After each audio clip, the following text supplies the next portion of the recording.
Joana d'Arc ficou gravada na história pelo seu papel relevante na Guerra dos 100 Anos, que na verdade, a guerra durou mais de 100 anos.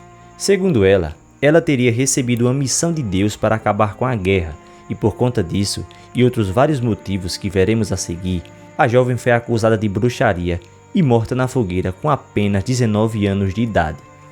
Joana nasceu em 1412, em Domremy, uma pequena vila no nordeste da França. O dia do nascimento de Joana ainda é um mistério, pois não se sabe ao certo o exato dia, mas muitos acreditam que tenha sido em 6 de janeiro. Joana d'Arc era uma jovem camponesa, filha de Jacques d'Arc e Isabella Romé. Os seus pais possuíam uma pequena terra de onde tirava seu alimento e sustento. Para ajudar um pouco mais na renda da família, o pai de Joana trabalhava como cobrador de impostos na região. Joana d'Arc era a filha caçula do casal, que ao todo teve 5 filhos.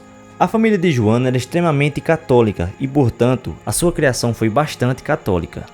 No século XV, a França enfrentava as consequências da Guerra dos 100 Anos, um conflito dinástico que se estendeu ao longo de 16 anos e foi marcado por alguns intervalos.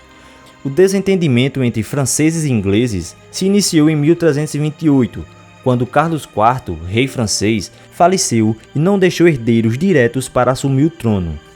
O rei da Inglaterra, Eduardo III, alegou ter direito ao trono francês, porque possuía descendência com Carlos IV, por via materna.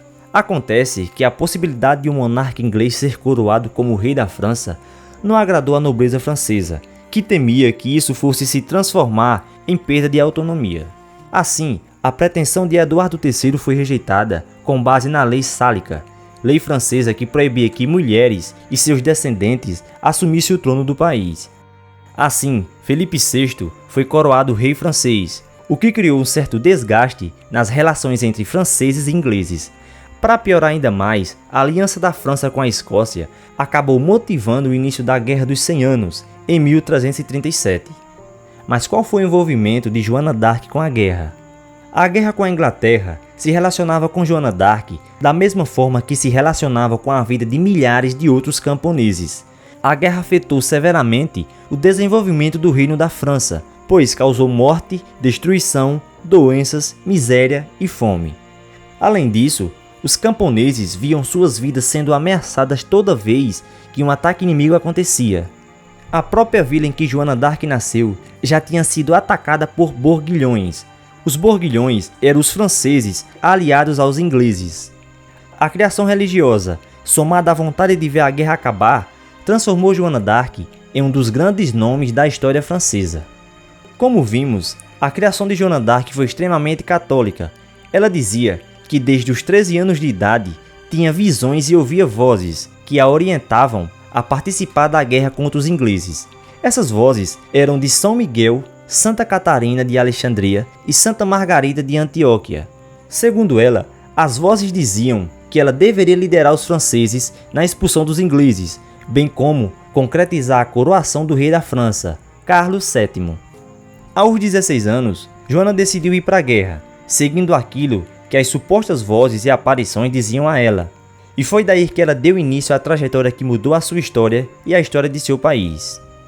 Muitos historiadores afirmam que as vozes e aparições que Joana alegava em ver e ouvir era consequência de 2 doenças que a jovem poderia ter. As 2 teorias falam que ela poderia sofrer de esquizofrenia ou de epilepsia idiopática parcial. Em seguida, ela convenceu um parente a deixá-la em Vaucouleurs, cidade onde estava instalada a guarnição das tropas francesas. O chefe dessa guarnição era Robert de Baudricourt, e foi nele que Joana d'Arc buscou ajuda. Ela pediu que Robert organizasse uma escolta para levá-la a Chinon, local onde ficava a corte do rei francês. Em Chinon, ela encontrou o rei francês em uma reunião privada. Não sabemos o teor da reunião e o que foi dito pela camponesa, mas ela conseguiu convencer Carlos VII. Ela recebeu armas, vestimentas e autorização para liderar uma tropa com mais de 7.000 soldados. Existe um debate sobre a extensão da participação dela nas batalhas. Alguns historiadores acreditam que ela cumpriu um papel mais tático e motivacional nas tropas. Outros sugerem que ela esteve em campo de batalha. Não sabemos ao certo qual foi o grau de envolvimento dela na guerra. Mas Joana d'Arc liderou duas vitórias cruciais para a França, uma em Orleans e uma em Reims. A vitória em Reims permitiu que Carlos VII pudesse ser coroado nessa cidade, que era um lugar tradicional para a monarquia francesa. A coroação dele aconteceu em 17 de julho de 1429. Apesar das vitórias expressivas, Joana d'Arc também conheceu derrotas, como foi o caso do fracasso cerco de Paris, ainda em 1429. De toda forma, o envolvimento da jovem quebrou um ciclo de derrotas francesas.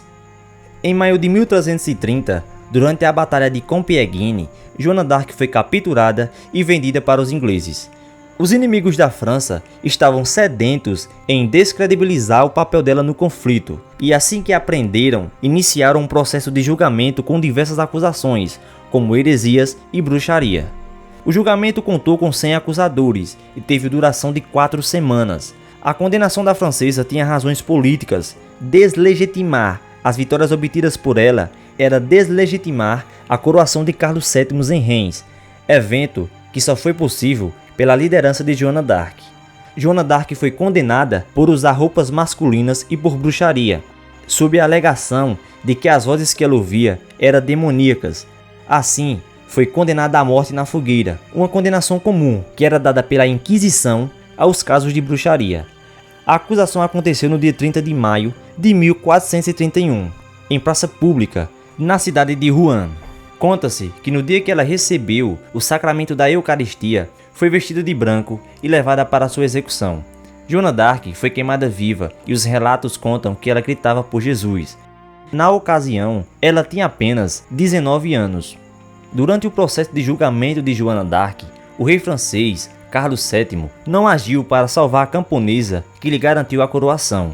No entanto, depois da morte da jovem francesa, ele agiu nos bastidores da igreja para conseguir o perdão para ela. Desse modo, o Papa Calixto III anulou o processo de condenação em 1456. No início do século XX, foi iniciado o processo para beatificação e canonização de Joana d'Arc. O processo se iniciou em 1909, quando Joana d'Arc foi beatificada, e se estendeu até 1920, quando ela foi canonizada no pontificado de Bento XV. Atualmente, Joana d'Arc é um dos grandes nomes da história francesa, além de ser a padroeira do país. Joana d'Arc é uma das figuras mais famosas da França. Até hoje, o símbolo do espírito francês é tido como uma das personagens históricas que representam o nacionalismo e a unificação do país. Esse foi o vídeo de hoje, espero muito que tenham gostado do conteúdo, e se gostou, deixa teu like, compartilha, comenta o que achou do vídeo e se inscreve no nosso canal. Com isso, você estará ajudando muito para o crescimento do canal. Muito obrigado, até o próximo vídeo.